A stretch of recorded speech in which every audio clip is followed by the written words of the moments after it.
महाराजा ने चौंक कर पूछा, वह क्यों? इसलिए बादशाह, सलामत कि वो पत्थर का बन चुका है और उसे लाना तो क्या हिलाना भी मुश्किल था। एक सिपाही ने जवाब दिया, अच्छा जाओ और महामंत्री को भेज दो। महाराजा ने सिपाहियों से कहा और सिपाही वापस चले गए। थोड़ी देर बाद वो मंत्री आए। अब तो मशवरा दोगे, क्या किया जाए? राजकुमारी की मां ने तो रो रो कर अपना बुरा हाल कर लिया है। मंत्री कहने लगे, महाराजा सलामत, मुझे पता चला है कि राजकुमारी का घोड़ा पत्थर के ढेर में बदल चुका है और ये हरकत किसी इंसान की मालूम नहीं होती। ये यकीनन किसी जादूगर का काम है जिसने राजकुमारी को गायब करके उसके घोड़े को पत्थर का बना दिया है। अब राजकुमारी को तलाश करने की एक ही सूरत है। महाराजा ने कहा, वो क्या? बयान करो। मंत्री ने सुझाव पेश की। महाराजा सलामत, पूरे मुल्क में घोषणा कर दी जाए और राजकुमारी को तलाश करके लाने वाले के लिए इनाम रख दिया जाए। महाराजा ने हुक्म दिया कि तुम्हारी बात ठीक है, जाओ और घोषणा कर दो, लेकिन हुजूर क्या कहना चाहते हो? बिना झिझक पूछो, महाराजा ने कहा। हुजूर, इनाम क्या रखा जाएगा? आधी सल्तनत उसे दे दी जाएगी और राजकुमारी से उसकी शादी कर दी जाएगी।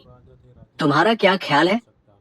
मंत्री ने कहा, बिल्कुल सही फरमाया आपने महाराज, इससे बड़ा इनाम कोई हो ही नहीं सकता। मंत्री ने कहा और फिर वो महाराजा से रुखसत हो गए। शाही महल से बाहर आकर उन्होंने सिपाहियों से कहा, जाओ पूरे मुल्क में घोषणा कर दो कि जो कोई भी राजकुमारी को तलाश करके लाएगा, राजकुमारी से उसकी शादी कर दी जाएगी और आधी सल्तनत भी उसे दे दी जाएगी।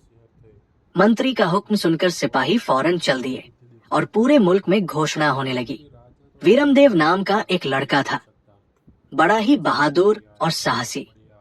बड़ी से बड़ी मुसीबत का डटकर मुकाबला करना तो उसका बचपन का खेल बन चुका था। अपने माता पिता का इकलौता बेटा था और उसका बाप बहुत बड़ा बड़ई था। लकड़ी का काम करता था और शहर में उसकी एक बहुत बड़ी दुकान थी।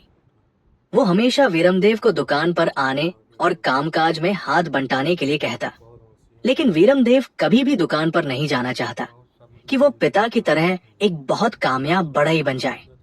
लेकिन वीरमदेव हमेशा धनी आदमी बनने का सोचता था और आज इत्तेफाक से वो वत्ता पहुंचा था। वो बाजार से गुजर रहा था कि उसने राजकुमारी जैस्मीन की गुमशुदगी और उसे तलाश करने वाले के लिए इनाम का ऐलान सुना। घर पहुंचकर सोचने लगा कि राजकुमारी को गुम करने की जरूरत किसने की होगी। ये शरारत किसी अपने मुल्क के आदमी की तो नहीं हो सकती, क्योंकि इस मुल्क के लोग तो राजकुमारी जैस्मीन को बहुत चाहते थे और उनकी सलामती की दुआएं मांगते थे। तब ये हरकत किसी ऐसे आदमी की होगी जो इस मुल्क से बाहर रहता होगा। दूसरी अहम बात यह थी कि राजकुमारी का घोड़ा पत्थर का कैसे हो गया। इससे तो ये मालूम होता है कि राजकुमारी को गुम करने वाला जादू जानता था और उसने जादू के जोर से राजकुमारी को गुम किया और घोड़े को पत्थर में बदल दिया। उसे चाहिए कि वह राजकुमारी को तलाश करेगा। उसने फौरन ही फैसला कर लिया। उस वक्त तक वो वापस नहीं आया था। उसने अपना घोड़ा तैयार किया और खाने पीने का कुछ सामान साथ लिया और सफर पर चल पड़ा। उसका रुख जंगल की तरफ था और सबसे पहले जंगल में राजकुमारी जैस्मीन का घोड़ा देखना चाहता था। हो सकता है वहां से कोई सुराग मिल जाता। तकरीबन 5 से 6 घंटे की कोशिश के बाद वो पत्थर के घोड़े को तलाश करने में कामयाब हो ही गया। अपना घोड़ा रोककर वो नीचे उतरा और पत्थर के घोड़े के करीब पहुंच गया। उसने घोड़े की गर्दन पर हाथ फेरा तो उसे घोड़े की गर्दन पत्थर की तरह सख्त महसूस हुई। पत्थर का बना डाला। एक तोते ने इंसानी जबान में पूछा, वीरमदेव, तुम मुस्कुरा रहे हो, क्या बात है? उसे इंसानी जबान में बोलता देखकर वीरमदेव हैरत से उछल पड़ा। तो तुम बातें भी करते हो? वीरमदेव ने हैरत से पूछा। वैसे मैं इसलिए मुस्कुराया था कि तुम कितनी जरूरत और बेबाकी से मेरे कंधे पर बैठे हो। क्या तुम्हें मेरा मुस्कुराना बुरा लगा है? नहीं, ऐसी तो कोई बात नहीं। मेरा घर भी इस पेड़ पर है जिसके नीचे तुम खड़े हो। तोते ने हंसकर जवाब दिया। अच्छा, तो फिर तुम ये भी जानते होंगे कि ये घोड़ा पत्थर का कैसे हो गया? वीरमदेव ने उससे पूछा। कल दोपहर के वक्त रक्त चुड़ैल ने जादू के जोर से पत्थर बना दिया था और राजकुमारी जैस्मीन पर भी उसने जादू किया था। मेरे सामने उसे बेशुमार सांपों ने जकड़ लिया था और चुड़ैल ने उन्हें हुक्म दिया था कि वो राजकुमारी को उसके घर पहुंचा दे। उसके बाद चुड़ैल खुद भी गायब हो गई। तोते ने उसे बताया और वीरमदेव खामोशी से सुनता रहा। तुम रक्त चुड़ैल का ठिकाना जानते हो? वीरमदेव ने तोते से पूछा। नहीं, अलबत्ता तुम्हें एक बहुत बड़े रूहानी संत के पास पहुंचा सकता हूँ। वो इस सिलसिले में यकीनन तुम्हारी मदद करेंगे, तोते ने कहा। वीरमदेव सोचने लगा कि उसे संत के पास जाना चाहिए। शायद तोता सही कह रहा हो। चलो तुम मुझे वहां ले चलो। लेकिन वो किस जगह रहते हैं? वीरमदेव ने तोते से पूछा। वो यहाँ से बहुत दूर रहते हैं। तुम घोड़े पर आओ, मैं तुम्हारे साथ साथ उड़ता हूँ, तोते ने कहा और फिर एक तरफ उड़ना शुरू कर दिया। वीरमदेव ने भी घोड़े को लगाम दी और तोते के साथ साथ घोड़ा दौड़ाने लगा। दिन गुजर गया और रात हो गई, लेकिन तोता न रुका। मजबूरन वीरमदेव को भी सफर जारी रखना पड़ा। आखिर एक जगह तोता रुक गया और वीरमदेव से कहने लगा, अब हमें आराम करना चाहिए। कल सुबह अभी हमें 2 दिन और दूर चलना पड़ेगा, तोते ने कहा और वीरमदेव खामोशी से कुछ सोचने लगा। वो रात उन्होंने वही बसर की दूसरे दिन वीरमदेव ने फलों से नाश्ता किया और दोबारा सफर शुरू कर दिया। तोता उसके आगे आगे उड़ रहा था। तीसरे दिन शाम के वक्त एक खूबसूरत बाग के करीब रुके। बहुत बड़ा बाग था और हर किस्म के फलदार और फूलदार पौधे लगे हुए थे। बाग के अंदर जाने के लिए बकायदा रास्ता बना हुआ था। तोते ने वीरमदेव से कहा, इस बाग के अंदर सफेद दाढ़ी वाले संत रहते हैं, तुम उनके पास जाओ, वो तुम्हारी मदद करेंगे। तुम भी साथ चलो, वीरदेव ने तोते से कहा। नहीं वीरमदेव, मेरे बाल बच्चे परेशान हो रहे होंगे, मेरा वापस जाना जरूरी है, तोते ने अपनी मजबूरी बताई। मेरी ख्वाहिश है कि तुम मेरे साथ इस बाट में रहते। राजकुमारी की तलाश में मुझे न जाने कहाँ कहाँ भटकना पड़े।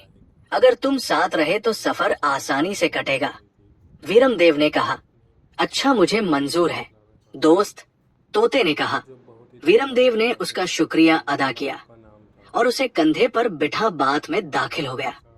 बाग के बीच में एक झोपड़ा बना हुआ था। इसके बाहर एक सफेद दाढ़ी वाले संत चटाई पर बैठे आंखें बंद कर ध्यान में मग्न थे।